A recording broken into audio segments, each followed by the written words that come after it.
exposed phase of the operation, only 208 men were lost. The problem of how to cut through the sandbanks was solved by an ingenious Egyptian lieutenant who had worked on the construction of the Aswan Dam. British irrigation pumps powered high-pressure hoses which simply washed the sand into the canal. Using this technique, they cut the holes in half the time it would have taken with either explosives or bulldozers. And during the first day, they cut 60 of them. Cutting the gaps was a feat of Egyptian ingenuity, but bridging the canal was achieved through well-tried Soviet expertise and equipment. PMP bridges designed to cross European rivers were put into use for the first time under wartime conditions.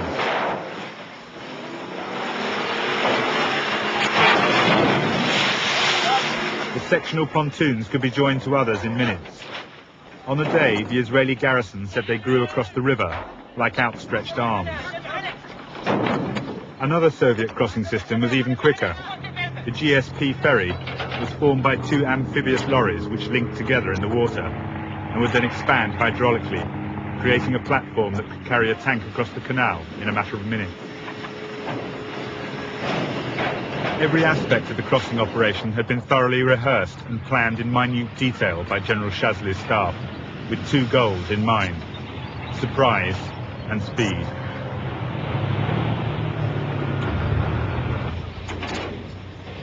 The whole Israeli defensive system in Sinai turned on the assumption that it would take 48 hours to get armoured divisions and heavy equipment across. They were convinced they could foil any attack in that time. In 10 hours, the Egyptians had already got 10 bridges set up and 500 tanks positioned on the east bank. Inside 24 hours, 2 infantry and 2 armoured divisions had crossed the canal. It was the high point of the war for Egypt.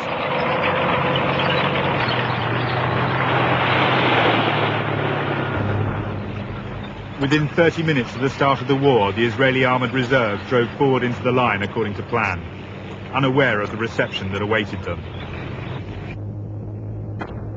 They were decimated by the Egyptian tank hunting squads. Air power was inevitably Israel's next response, flying into the teeth of the missile umbrella to stop the crossings, rather than concentrating on the missile sites first, as they'd known they should.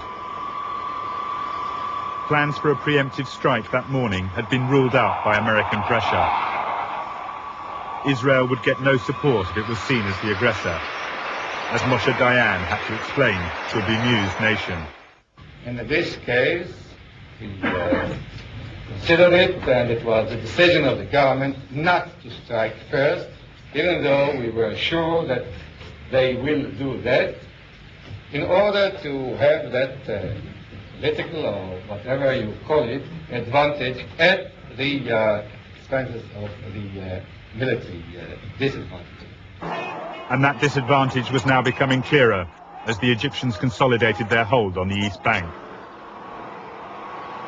If they survived the missiles, the Air Force still had to locate the bridges hidden beneath smoke screens. Even when hit, their sectional construction made them easy to repair, and they could be floated to new crossing points with relative ease.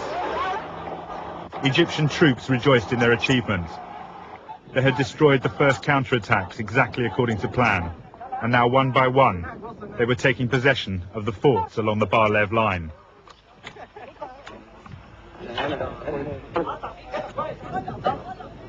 Not all fell easily, though. The northernmost fort was never taken, and in the south, opposite Port Tewfik, 1 officer and 42 men held out for a week before surrendering through the Red Cross. After repeated attacks, they were down to their last few grenades and bullets. The Egyptian officer who took over the fort believed they'd hidden their heavy weapons. The truth was, they had none.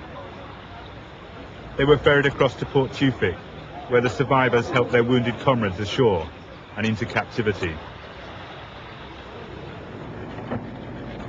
Among the Israeli reserves pouring down the road into Sinai on Monday the 8th, morale was still high.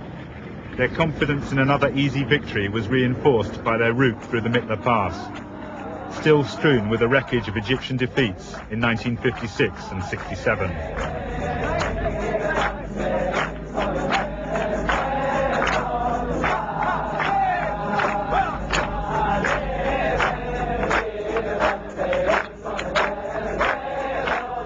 But that mood was soon replaced by a much grimmer one, as the reality of the situation and the extent of their early losses became apparent.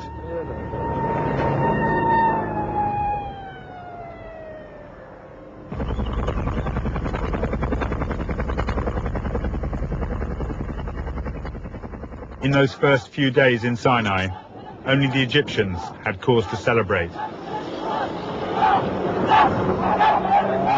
The Sinai front was 125 miles from the main Israeli cities, but in the north there was no margin for error. The Golan Heights were barely 17 miles across, and from this plateau littered with volcanic rock, 4 routes led down across the Jordan into northern Israel. The Benot Yaakov Bridge bore the most important, leading from Kenetra and the area HQ at Kfar Nafak. A key Israeli observation point on Mount Hermon was known as the Eyes of Israel, as it overlooked the entire region. The Syrian plan was to cross the ceasefire line in one massive armoured assault, 2 columns forming a pincer to take Kfar Nafak and the bridge, while others struck out for minor routes. At 1400, synchronised with the Egyptian attack, a 50-minute artillery barrage began.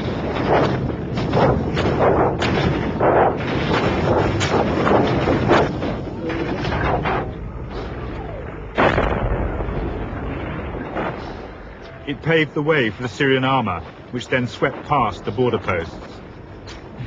They flowed in like water, one Israeli said. I never knew there were so many tanks in all the world. The Israelis had 180 tanks and 60 guns with which to hold the 40-mile front. It was the most desperate and heroic struggle of the war. A young lieutenant with a handful of tanks held up the main Syrian thrust for 20 hours at one point, ambushing, switching position, and attacking again.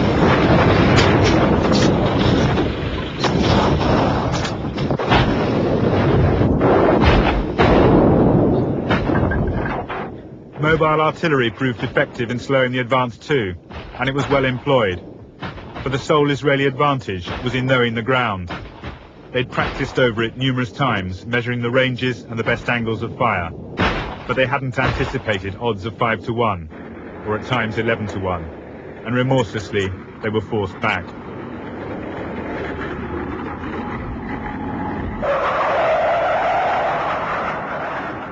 As in Sinai, the Israeli Air Force was thrown in to slow the advance. But even at low level, running the gauntlet of the SAM batteries proved costly. They lost 40 planes in the first afternoon. Infantry-operated SAM-7s and anti-aircraft guns joined the white contails of the SAM-6s, crisscrossing the sky to deadly effect. They adapted their tactics quickly, though, flying in low over Jordan to take the Syrians in the flank, avoiding many of the batteries. Wrecked Syrian vehicles lining the route bore witness to their effectiveness, and in places the burnt and blackened ground showed that, like the Americans in Vietnam, they were using napalm. On Sunday, Israeli reserves in modified World War II Sherman tanks were deployed in the southern sector. They were opposing T-55s and even T-62s, the Russians' latest tank. Despite the 30-year technological gap, they destroyed greater numbers of Syrians. But at a cost. The 2 Israeli frontline brigades were virtually wiped out. They had, however, bought time for the citizen army. Mobilization had begun on Saturday. Many didn't wait for their code words. Seizing their equipment, they headed to either front, pressing lorries, cars and buses into service. One platoon even drove a milk float to their base in Sinai. Prime Minister Golda Meir expressed their mood. This people, small as it is, surrounded as it is by enemies, has decided to live. And if we have to pay the price for living, we have to pay it. This is not a people that can give in.